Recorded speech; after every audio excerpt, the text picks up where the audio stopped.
The 12 Degrees of Humility and Pride by Saint Bernard of Clairvaux, translated by Barton Mills. There is, then, an upward as well as a downward road, a road to do good and a road to evil. Avoid the evil and choose the good. If you cannot do this by yourself, pray with the prophet and in his words, "Remove from me the way of iniquity."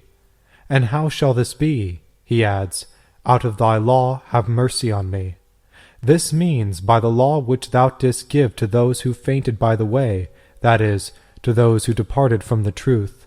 And of these I, who have indeed fallen from the truth, am one. But one does not a man who has fallen use every effort to rise again? For this reason I have chosen the way of truth, by which I may rise through humility to the place from which I fell through pride. I will rise, say I, and I will sing. It is good for me, Lord, that thou hast humbled me. The law of thy mouth is good to me, above thousands of gold and silver. David seems to have set before you two roads, which, however, you know to be one, identical yet different, and called by different names, either that of wickedness, for those who go down, or that of truth, for those who go up. For you go up to a throne by the same steps by which you come down. You use the same road for approaching or withdrawing from a town, and the same door for entering or leaving a house. In like manner the angels appeared to Jacob, as ascending and descending on the same ladder. What do these comparisons suggest? Surely that if you wish to return to the truth, you need not look for a new and unknown road, but for one by which you know that you came down, so that you may follow your own footsteps, and may humbly rise through the same degrees through which you fell in your pride.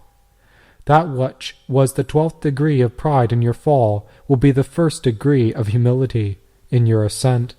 The 11th will correspond to the 2nd, the 10th to the 3rd, the 9th to the 4th, the 8th to the 5th, the 7th to the 6th, the 6th to the 7th, the 5th to the 8th, the 4th to the 9th, the 3rd to the 10th, the 2nd to the 11th, and the 1st to the 12th. And when you have discovered and really recognized these degrees of pride and yourself, you will have no difficulty in looking for the path of humility. The 1st degree, curiosity, the opposite of modesty, especially of the eyes. The 1st degree of pride is curiosity. This you may detect by the following signs. Look at that monk, whom you have hitherto supposed to be a sensible man. He has now taken to staring about him, whether he is standing up, walking about, or sitting down. He thrusts his head forward and pricks up his ears. From his outward movements you can clearly see the inward change that he has undergone. For it is the forward man who winketh with the eye, presseth with the foot, and speaketh with the finger. And from the unusual movements of his body is seen to have lately contracted disease of the soul, the careless sluggishness of which in self-examination makes it inquisitive about others. So since it takes no heed to itself, it is sent out of the door to feed the kids. And as these are the types of sin, I may quite correctly give the title of kids to the eyes and the ears, since as death comes into the world through sin, so does sin enter the mind through these apertures. The curious man, therefore, busies himself with feeding them, though he takes no trouble to ascertain the state in which he has left himself. Yet if, O man, you look carefully into yourself, it is indeed a wonder that you can ever look at anything else. You inquisitive fellow, listen to Solomon, you silly fellow, hearken to the wise man, as he says, with all watchfulness guard thy heart. In other words, keep all your senses on the watch to protect that which is the source of life. For whither, inquisitive man, will you retire from your own presence? To whom will you in the meantime entrust yourself? How dare you, who have sinned against heaven, lift up your eyes to this sky? Look down to the earth if you want to recognize yourself. It will show you what you are, for earth thou art, and to earth shalt you go. Now there are 2 reasons for which you may raise your eyes without being to blame for doing so. One is to seek, the other is to render assistance. David raised his eyes to the mountains for the former. The Lord lifted his over the crowd for the latter purpose. The motive of the one was misfortune, that of the other was mercy. Neither was to blame. If you likewise, with due regard to place, time, and occasion, look up when you or a brother are in distress, I not only do not blame you, I highly commend you. For misfortune allows the one action, mercy approves the other. But in different circumstances I should call you an imitator not of the prophet, nor of the Lord, but of Dinah or Eve, ay, verily, of Satan himself. For Dinah, when she went out to feed her kids, was snatched away from her father, and her maidenhood was taken from her. O Dinah, what need was there for thee to look on strange women? Was it necessary? Did it serve any useful purpose? Or was it done out of mere curiosity? Thy look may have no purpose, but it is not without purpose that men gaze on thee. There is curiosity in thy look, but more in that look that is turned on thee. Who could have supposed that thy curious carelessness or careless curiosity would afterwards prove to be not reckless but ruinous to thee, thy friends, and thine enemies? And thou, O Eve, wast placed in paradise, that thou mightest work with thine husband and bestow thy care on him. And if thou hadst discharged thy duty, thou wouldst eventually have passed into a better sphere, where there would have been no need for thee to be engaged in any work, or to be beset by any care. Leave was given to thee to eat of every tree in paradise, except that one which is called the tree of knowledge of good and evil. For if the others are good, and have a good Saviour, what need is there to eat of one which has also an evil Saviour? Not to be more wise than it behoveth to be wise. For to know evil is not knowledge, but folly.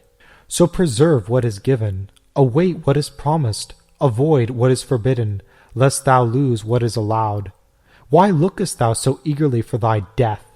Why dost thou so often cast in that direction those wandering eyes of thine? What pleasure hast thou in looking on that which thou mayest not eat?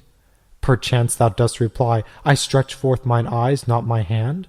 It is not looking but eating that is forbidden. May I not turn those eyes which God has placed under my control in any direction that I please?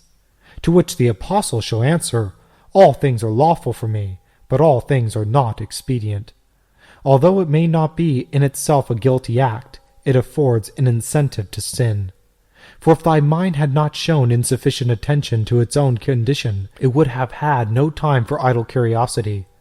Although there may be no offense, there is an opportunity as well as a suggestion to offend and a reason for offending. For while thou art thinking of something else, the serpent creeps craftily into thine heart, and addresses thee in an alluring tone. He overcomes thy reason with his enticements, allays thy fear with falsehoods, and tells thee that thou art in no danger of death. He increases thy distress as he stimulates thine appetite. He sharpens curiosity and strengthens desire. At length he offers what is forbidden and takes away what is allowed. He presents thee with fruit and deprives thee of paradise.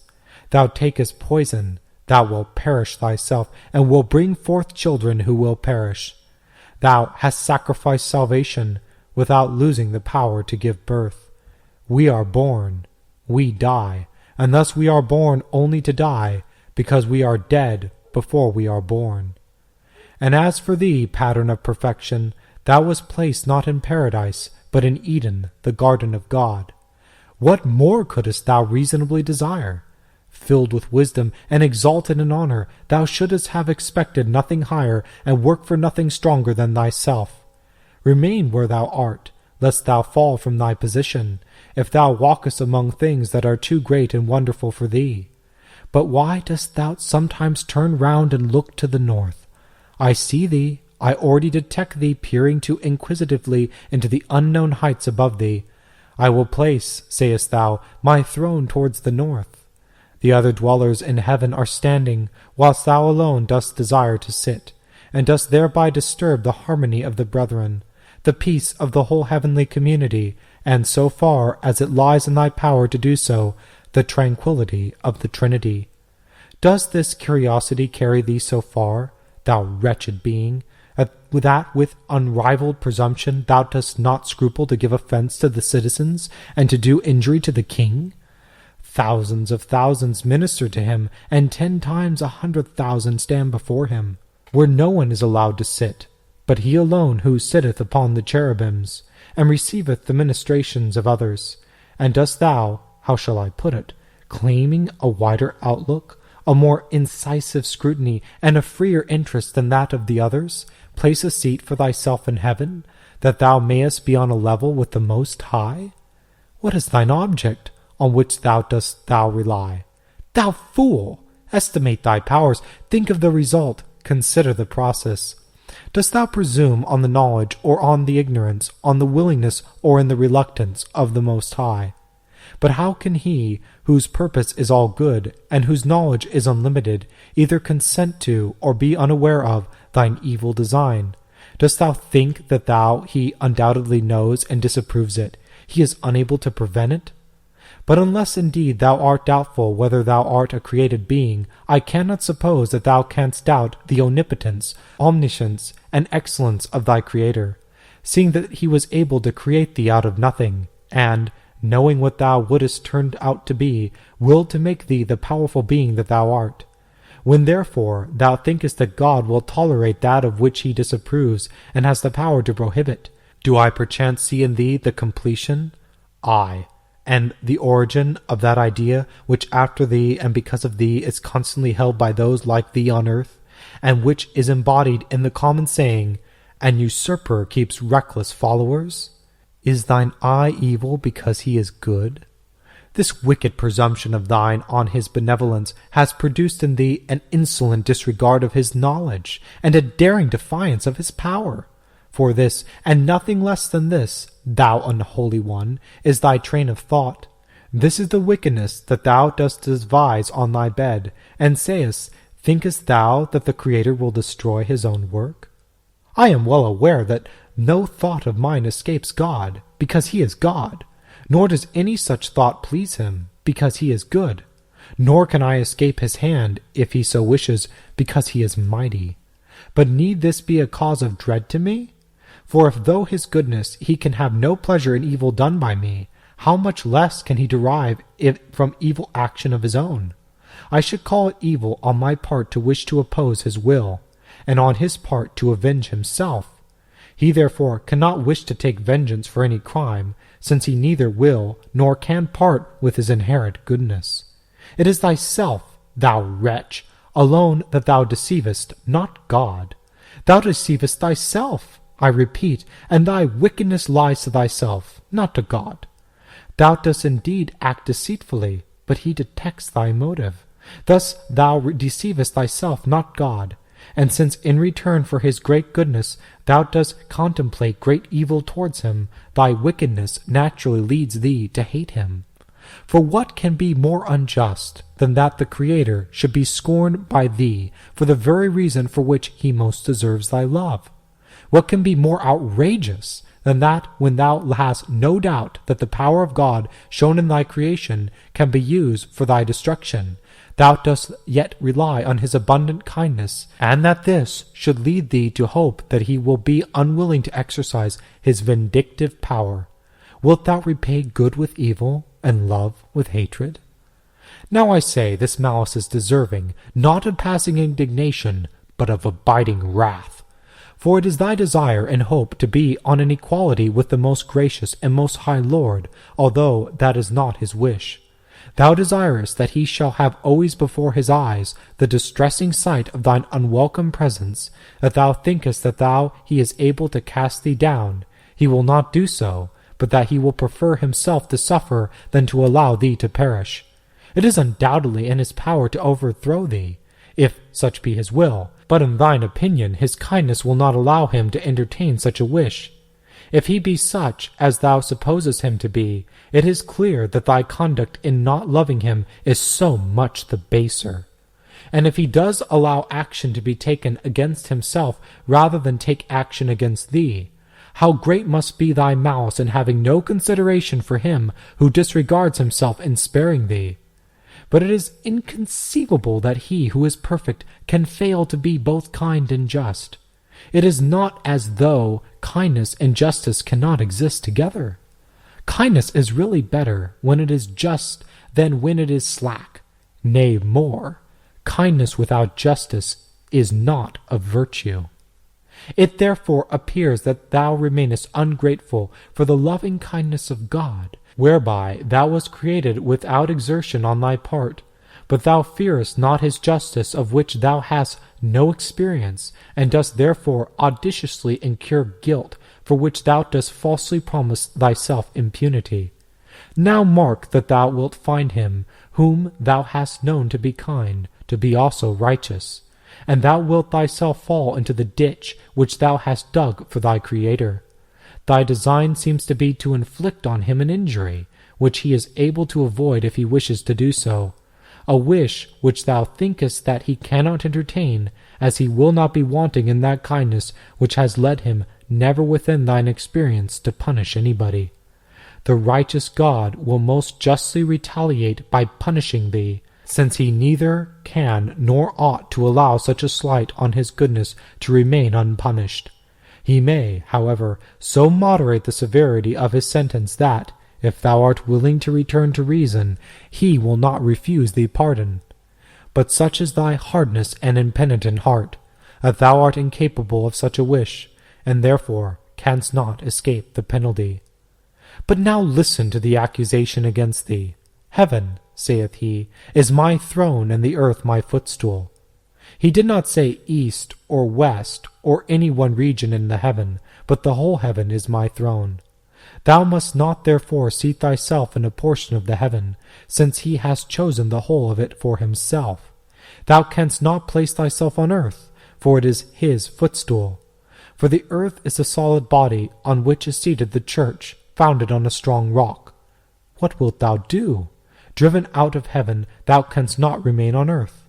Choose then for thyself a place in the air, not for session, but for flight, so that thou, who didst attempt to shatter the security of eternity, shall pay the penalty of thine own unrest. For whilst thou art driven to and fro between heaven and earth, the Lord is seated on a throne high and elevated, and the whole earth is full of his majesty, so that thou canst find no place except in the air. For the seraphim with their wings of contemplation fly from the throne to thy footstool, and from the footstool to the throne, while with their other wings they cover the head and feet of the Lord. And I think that they are purposely so placed that, as the access to paradise was barred against sinful men by the cherubim, so also shall a limit be set to thy curiosity by the seraphim. The result will be that thou wilt no longer, with more impudence than prudence, investigate the secrets of heaven, nor wilt thou discover the mysteries of the church on earth, but shall find a home only in the hearts of the proud, who neither deign to live on earth like other men, nor fly like the angels to heaven. But although his head is hidden from thee in heaven, and his feet on earth, thou mayest, as it were, be allowed to see, and to envy, some part of what lies between, whilst thou art suspended in the air, and dost behold the angels descending and ascending past thee, though thou art altogether ignorant of what they hear in heaven or tell on earth. O Lucifer, thou who didst rise in the morning, surely a bearer no longer of light, but of night, aye, even of death. Thy proper course was from the east to the south, and dost thou invert the order and perversely tend towards the north? In proportion to thy haste to rise is the rapidity of thy decline and fall. Yet, thou curious one, I should wish to investigate more closely the object of thy curiosity. I will place, sayest thou, my throne towards the north. And as thou art a spirit, I think that neither north nor throne is to be understood in a local or literal sense. For I suppose that by the north is meant evil men, and by my throne thy control over them. For in the foreknowledge of God thou hast from thy chosen proximity to him a clearer insight into the future than had others, and as these were neither enlightened by any ray of wisdom, nor warmed by the love of the Spirit, thou didst find in them as it were thine opportunity. Thus didst thou establish thy rule over them, so that thou mightest pour into them some of thy clever cunning, and influence them with thy wicked warmth, so that as the Most High controlled all the sons of obedience by his wisdom and his goodness, thou mightest govern these by thy cunning wickedness and wicked cunning, and in this respect thou mightest resemble him. But I am surprised that, since in God's foreknowledge thou didst foresee thy rule, thou didst not in like manner foresee thy ruin. For if thou didst foresee it, what madness it was to be so wickedly eager for dominion as to prefer rule and wretchedness to submission and happiness. Or was it not better for thee to be a partner in those regions of light than ruler of those dark places? But it is more likely that thou didst not look forward, either for the reason which I gave above, that in thy reliance on the kindness of God thou didst say in thine own heart, He will not require it, and didst therefore wickedly offend him, or because when thou didst see thy rule, the beam of pride at once rose up in thine eye, which through its interference was unable to discern its danger. In like manner Joseph did not foresee his sale, though he had foreseen his promotion, and this although the sale was to precede the promotion.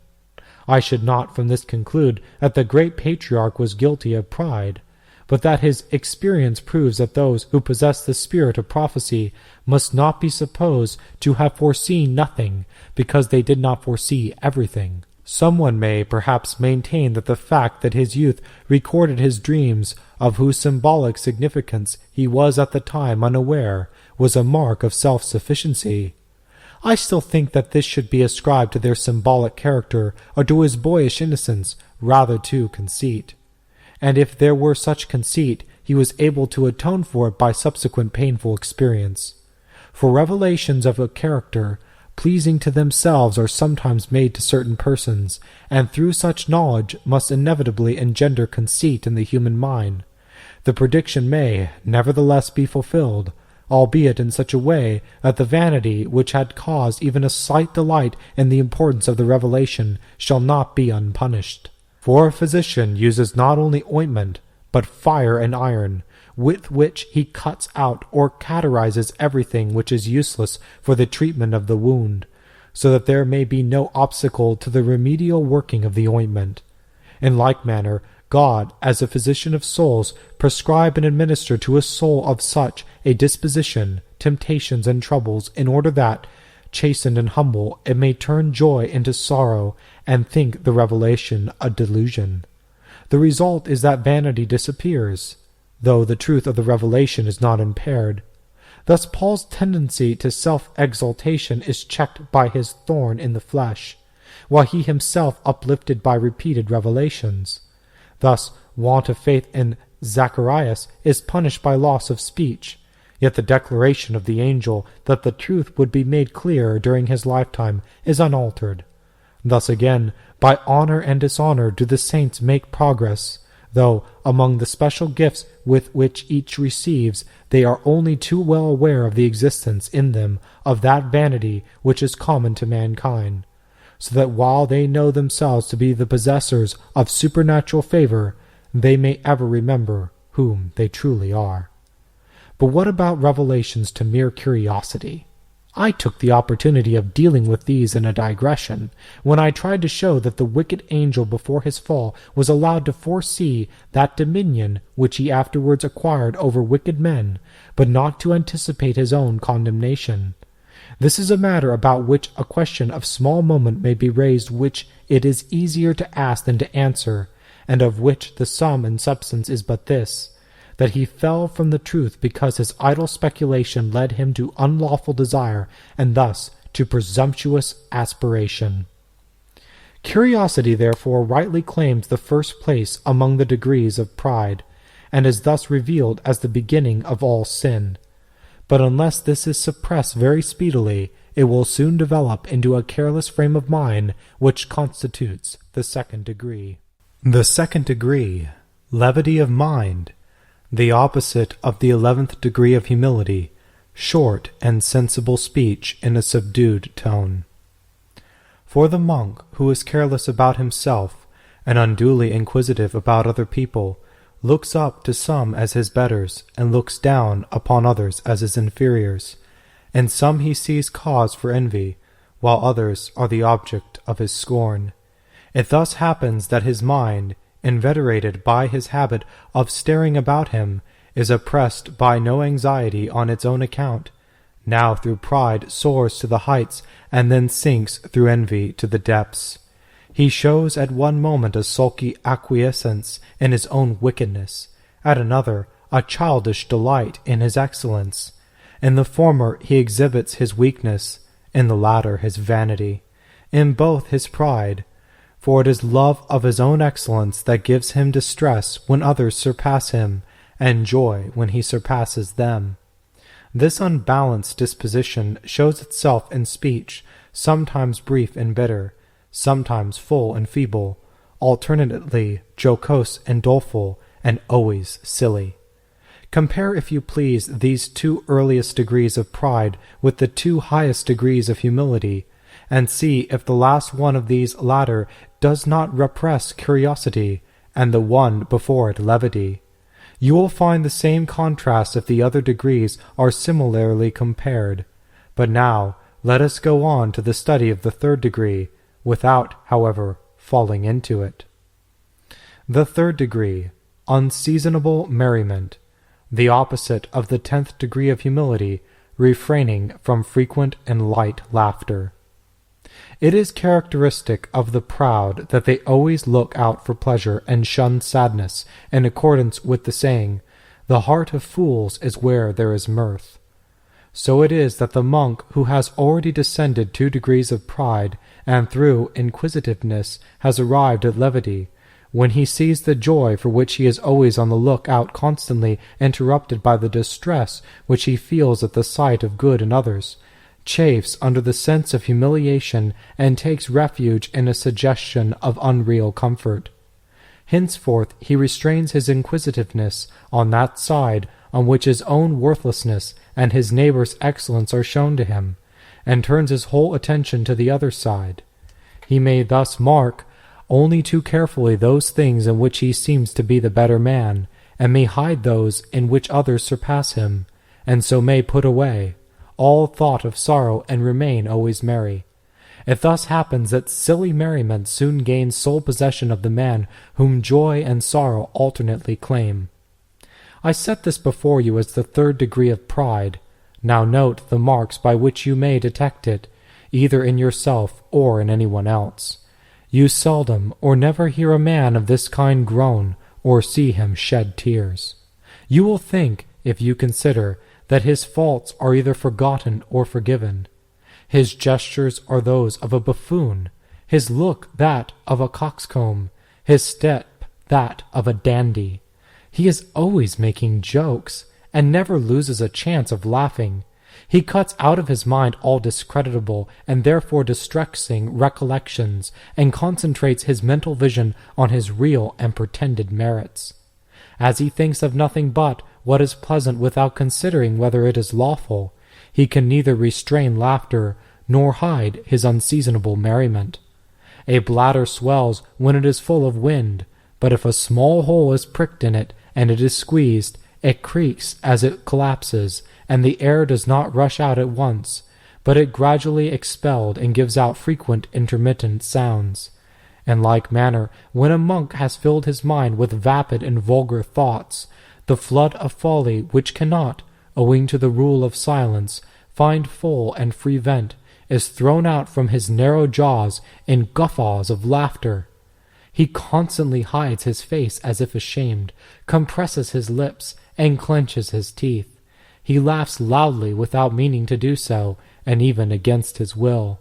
And when he has stopped his mouth with his fists, he is frequently heard to sneeze. The 4th degree, boastfulness, the opposite of the 9th degree of humility, retinence until questions.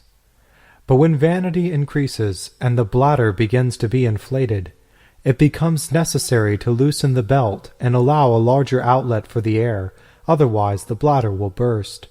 So the monk, who is unable to discharge his superabundant store of unseemly merriment by laughter or by gesture, breaks forth with the words of Elihu, My belly is as new wine which wanteth vent, which birtheth the new vessels. He must speak out or break out, for he is full of matter to speak of, and the spirit of his bowels constraineth him. He hungers and thirsts for hearers, at whom he may throw his banalities, to whom he may pour out his feelings, and let them know what a fine fellow he is.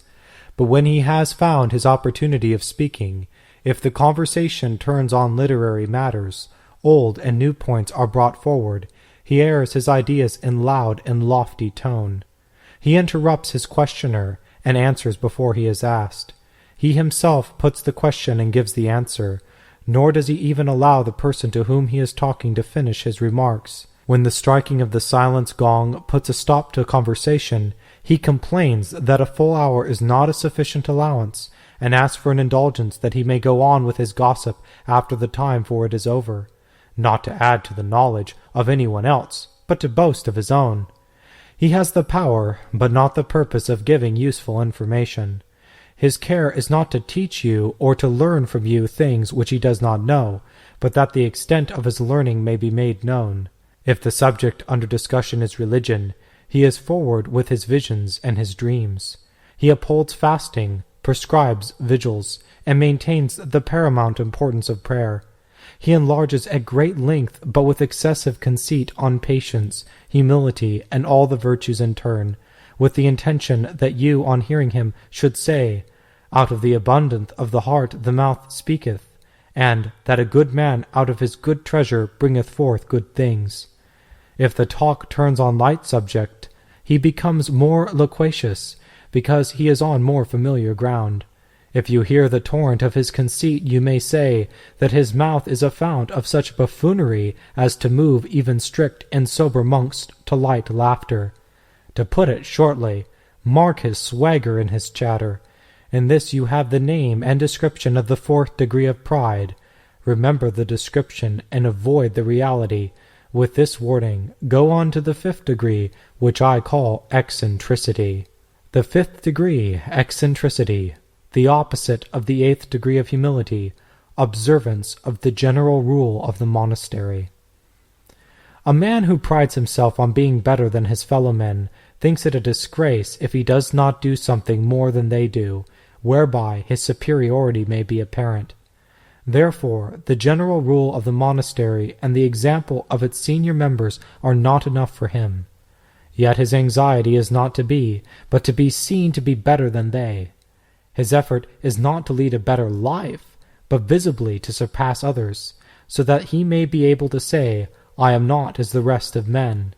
He takes more credit to himself for having once gone without a meal while others were having theirs, than he does in having shared in a fast of 7 days.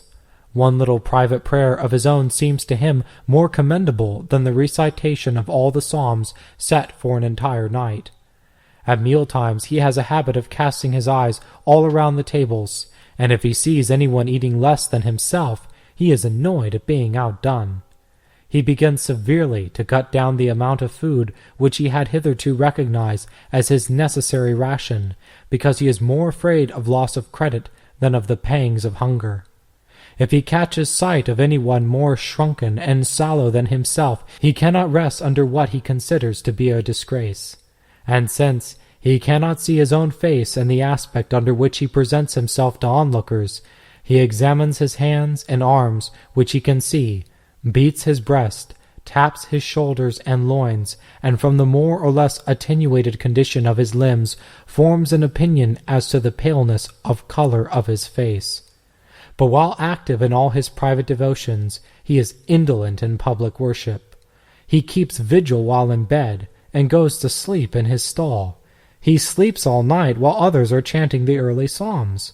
When the vigil is over, and the other monks are resting in the cloister, he alone lingers in the oratory.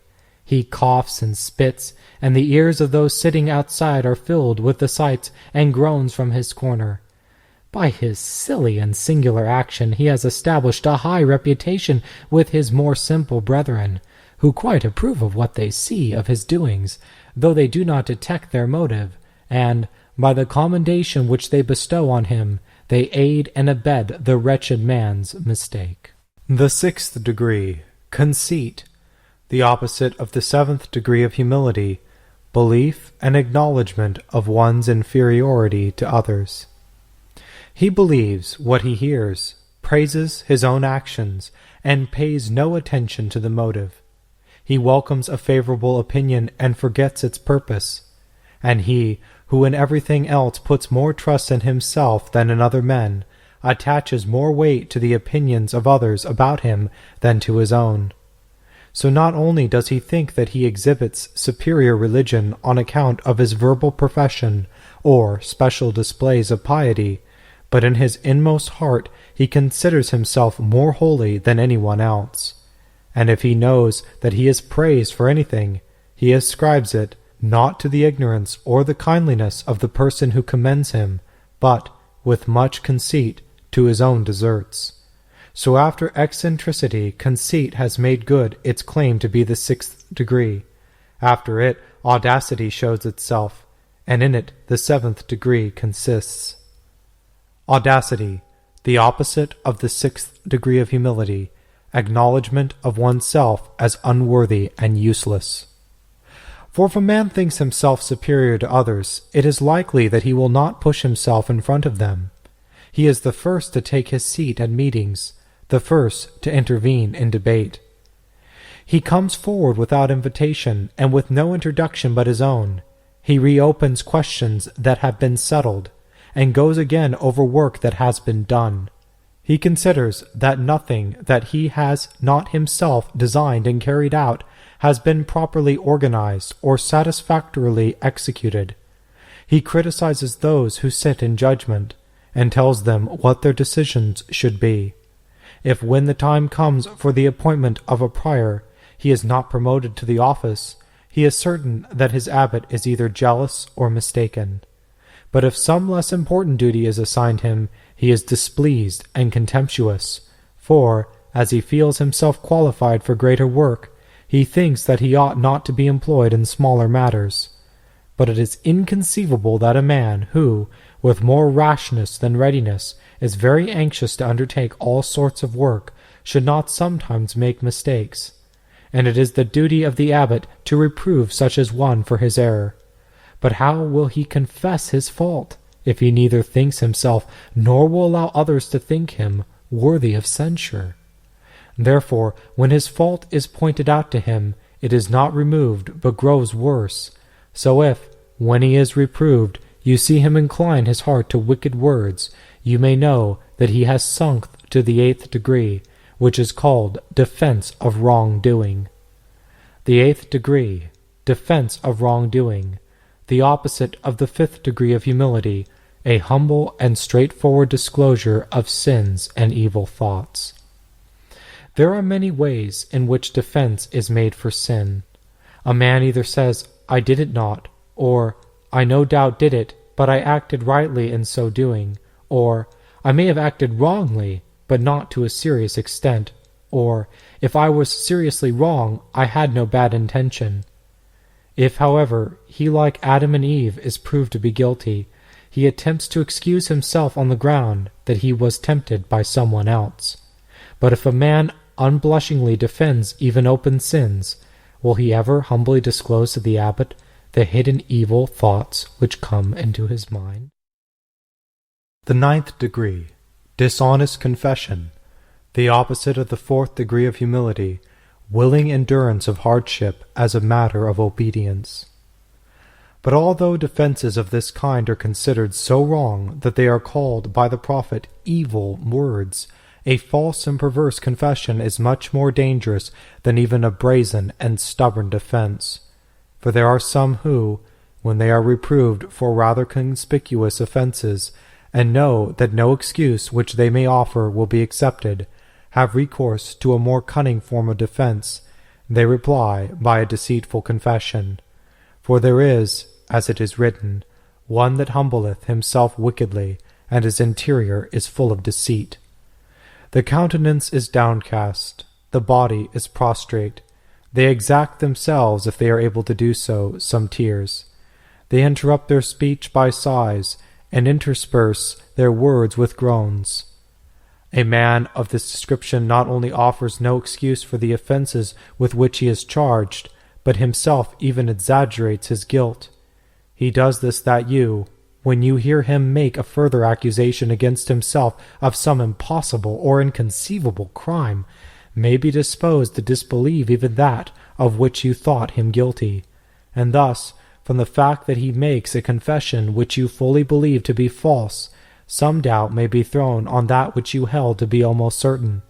And when these men make a statement the acceptance of which they do not desire, by their confession they excuse, and by their disclosures they conceal their fault. Their confession sounds praiseworthy in the mouth, but wickedness is hidden in the heart, so that he who hears may think that the confession is made with more humility than accuracy, and may apply to them the scriptural saying, "The righteous man at the beginning of his speech is his own accuser." For in the sight of men they would rather be thought wanting in truthfulness than in humility, while in the sight of God they are lacking in both. But if their guilt is so clear that by no subterfuge can it be entirely concealed, they nevertheless adopt the tone, though not the spirit of repentance, and by this means remove the mark, though not the reality of their guilt, as they make up for ignoring an open offense by the credit of a public confession. A fine sort of humility is this, in which pride seeks to array itself, that it may not lose caste. But this double-dealing is soon detected by the abbot, unless he is to some extent imposed upon by this haughty humility, and thus induced to pass over the fault or postpone the penalty. The furnace trieth the potter's vessel, and distress reveals the real penitent. For the man who is truly penitent does not shriek from the trouble of repentance. Whatever is prescribed to him on account of the fault which he detests, he accepts with submissive and silent acquiescence. And if through this very obedience unexpected hardship arise, and he thereby sustains injuries that were not intended, he does not give up, so that he may show that he has his place in the fourth degree of humility. But he whose confession is unreal, when he is confronted with a slight rebuke or trifling penalty, is unable either to feign humility or to conceal his dissimulation. He murmurs, gnashes his teeth, and loses his temper, and it becomes clear that, so far from standing in the fourth degree of humility, he has fallen into the ninth degree of pride, which from the above description of it may well be called sham confession. How great, think you, must be the proud man's consternation when his deceit is detected, his pardon forfeited, and his fault not condoned. He is at last found out and condemned by all, and the general indignation is all the greater when men see how erroneous was their former judgment of him. It is then the duty of the abbot to be less ready to pardon him, because the forgiveness of one would be an offense to all. The 10th degree, rebellion. The opposite of the 3rd degree of humility, obedient submission to the superiors. Unless by a merciful intervention of Providence this man quietly accepts the unanimous verdict, a thing which it is very difficult for such persons to do, he soon becomes shameless and defiant, and more hopelessly degenerate, and sinks through rebellion into the 10th degree, so that he, who had hitherto by his conceit treated his brethren with veiled discourtesy, now by his disobedience shows open contempt for authority. For it should be observed that all the degrees, which I have divided into 12, may be arranged in 3 groups. In the first 6 there is disrespect to the brethren, in the 4 that follow defiance of authority, while the last 2 show complete contempt for God. And it should be also noted that, just as the first 2 degrees in ascending scale of humility must be obtained before entering the community, so the last downward steps in pride, which are their counterpart, cannot be taken whilst in it. That the first 2 degrees must be previously passed, the language of the rule makes clear. For it says that the 3rd degree is that anyone for the love of God should submit with entire obedience to his superior. Therefore, if this submission, which beyond doubt is made when the novice enters the convent, is assigned to the 3rd degree, the necessary presumption is that the 2 preceding degrees have been passed. Therefore, when a monk scorns alike the harmony of the brethren and the decision of his ruler, what more can he do in the monastery except cause scandal? 11th degree, freedom to sin, the opposite of the 2nd degree of humility, forbearance to press personal desire. So after the 10th degree, which has been described as rebellion, the man is at once caught in the 11th. He then enters those paths which are attractive to men, at the end of which, unless God shall perchance have interposed some barrier for his protection, he will be plunged into the nethermost hell, that is into contempt of God. For the wicked man, when he has come into the depths of evils, contemneth. The 11th degree may be called freedom to sin, since in it a monk, who sees that he has now neither a ruler to fear nor brethren to respect, can safely and freely give full play to his own desires, which shame as well as fear prevented him from doing while in the monastery. But although he has no longer dreads of his brethren or his abbot, he has not yet lost all of God. Reason, some faint echo which still remains, places this check upon his inclination, and it is not without some hesitation that he enters on his sinful course, and, like a man who is trying to ford a stream, steps rather than runs into the torrent of vice. The 12th degree, habitual sin, the opposite of the 1st degree of humility, constant abstinence from sin for fear of God. But when, by the awful judgment of God, his first offenses have been unpunished, the pleasure that he has derived from them is freely repeated, and its repetition engrosses him. Lust is quickened, reason lulled, and habit becomes bondage. The wretched man is drawn into the abyss of evil, made prisoner to the despotic rule of vice, and so overwhelmed by the whirlpool of his carnal desires that he forgets alike his own reason and the fear of God, and says madly in his heart, "There is no God." He now, without scruple, puts pleasure in the place of law. His mind, his hands, and his feet are no longer forbidden to consider, execute, and pursue courses that are unlawful. But whatever comes to his heart, his mouth, or his hand, he designs, discusses, and carries out, with evil intent, idle utterance, and sinful action. Just as a righteous man, when he has risen through all the degrees, is able by his habitual goodness to run eagerly and easily to life, so does the wicked man, who has gone down through the same degrees, in consequence of all his evil practice, emancipated from the rule of reason and unrestrained by the bridle of fear, hasten undaunted to his death. There are some in the middle who are wearied and worried, who, alternately tortured by the fear of hell and hindered by long-standing habit, find the descent or ascent hard work. The first one and the last one alone moves quickly and without hindrance. The latter hastens to death, the former to life, the one more speedily, the other with greater care. Love makes the one eager, lust renders the other inert. The affection of the one, the indifference of the other, makes both insensible to toil. So in the one perfect love, and the other consummate wickedness drives out fear. Loyalty gives confidence to the one, blindness does the same for the other. So the 12th degree may be called the habit of sinning, because in it the fear of God is lost, and its place is taken by scorn. To what extent may prayer be offered for the incorrigible and spiritually dead? For such a one, says John the Apostle, I do not say that any one shall pray. Footnote: 1 John chapter 5, verse 16. The quotation is not accurate, as the prohibition is of prayer about the sin, not for the sinner. End of footnote. But the sayest thou, O Apostle, that no one may hope? Surely he who loves that man may groan. He ventures not to pray. He need not forbear to weep. What is this that I say? That perchance there remains the resource of hope, where prayer has no place?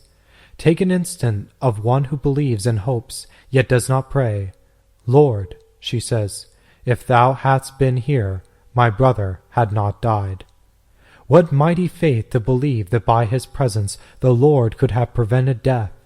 But what comes next?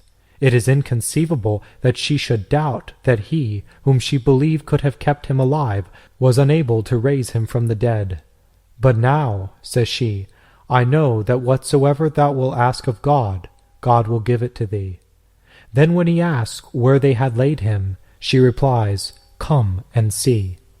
Why dost thou stop there? O Martha, thou dost afford to us ample evidence of thy faith.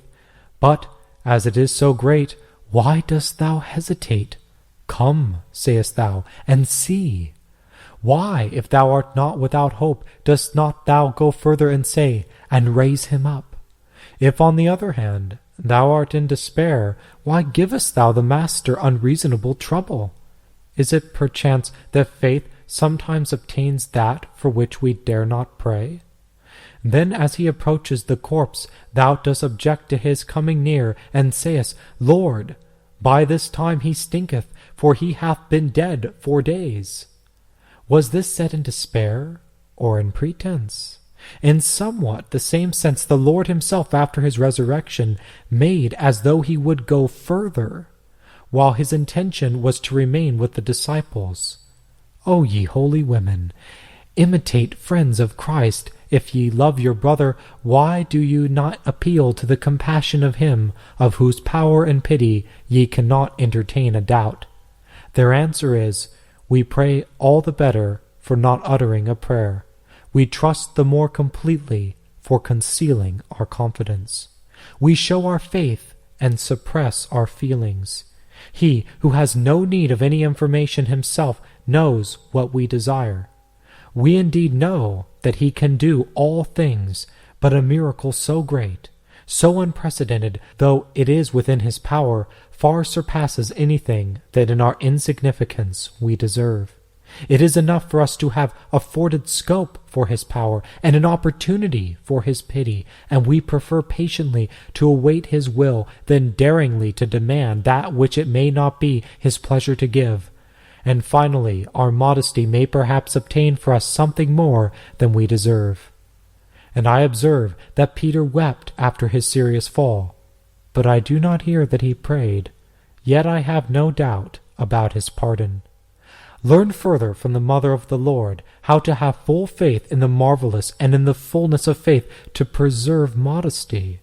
Learn to adorn faith with modesty and to avoid presumption. They have no wine, says she.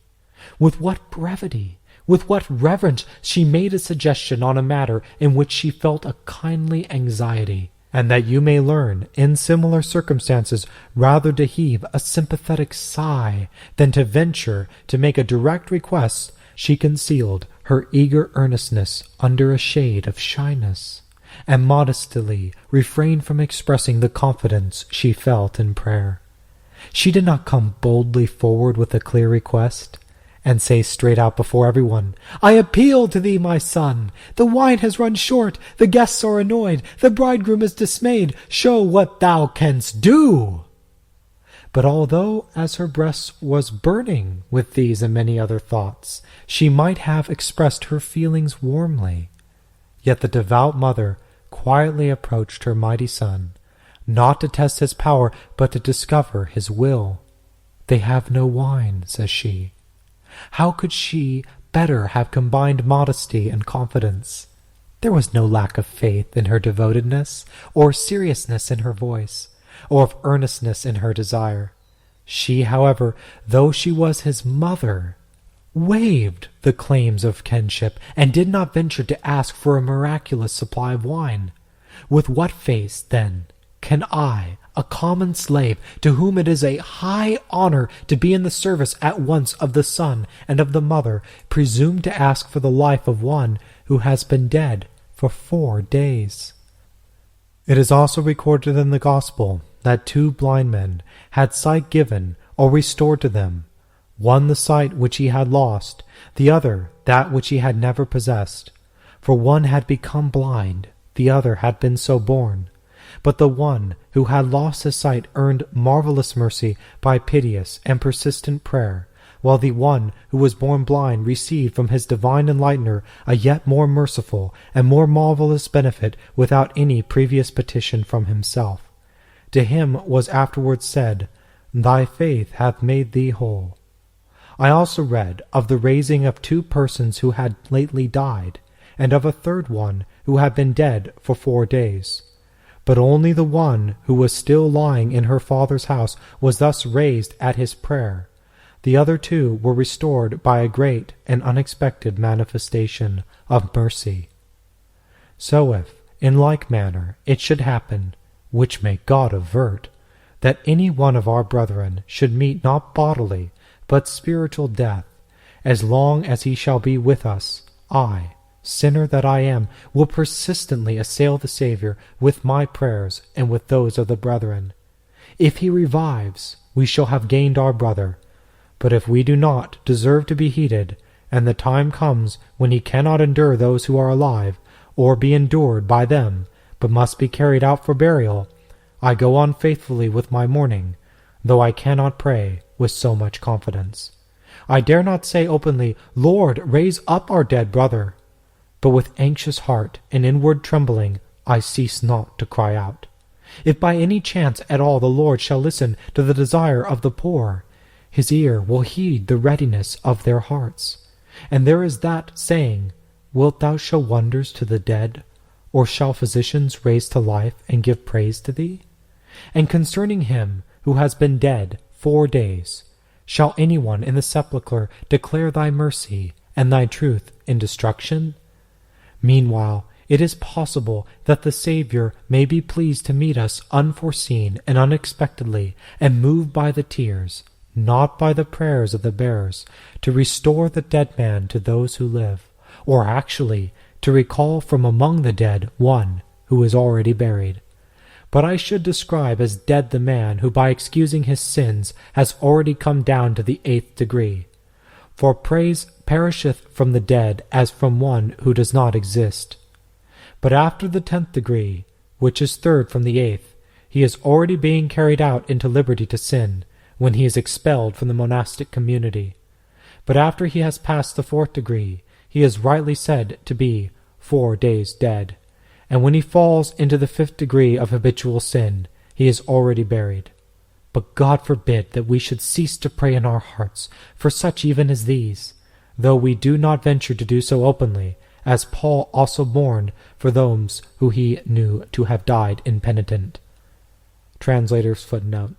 The reference is to 2 Corinthians chapter 12, verse 21, which, however, St. Bernard misunderstands. The person there mentioned were living and impenitent, and St. Paul is probably alluding to the distress it will give him to punish them. End of translator's footnote. For although they shut themselves out from our united prayers, they cannot altogether do so from their effects.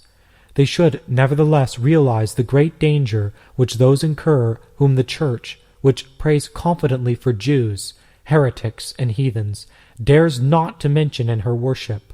For when on Good Friday prayer is expressly offered for certain wicked persons, no mention is made of those who are excommunicated. You may perhaps say, Brother Godfrey, that in thus describing the degrees of pride instead of those of humility, I seem to have gone beyond your request and my own tardy promise. To which my answer is that I was unable to teach anything but what I had learned. I did not think it seemly on my part to speak of ascent, since I am aware that my own movements have been in a downward rather than in an upward direction. Blessed Benedict may set before you the degrees of humility, for he has previously set his own heart upon them. I have nothing to put before you, unless it be my own downward course. Yet, if that is carefully examined, the way to go up may happily be found therein. For if, as you are going towards Rome, a man who is coming thence meets you, and you ask him the way, how can he better tell you than by pointing out the route that he has followed, and naming the castles, villages, cities, rivers, and the mountains which he has passed? He records his own journey and foretells yours, so that as you go on you may recognize the places that he has passed. In like manner, in this downward course of mine, you may possibly discover the upward steps, and as you ascend, may you study them to more purpose in your own heart than in my book. This has been a production of Alleluia Audiobooks of excerpts from St. Bernard's treatise on humility and pride. If you like this, please visit our website at alleluiaaudiobooks.com or Google Alleluia Audiobooks for more free Catholic audiobooks. You are free to make copies of this CD to hand out to your friends or upload, but we do ask that you do not alter the original audio. Thank you, and God bless. Jesus, meek and humble of heart, make our hearts like unto thine own. Saint Bernard, pray for us.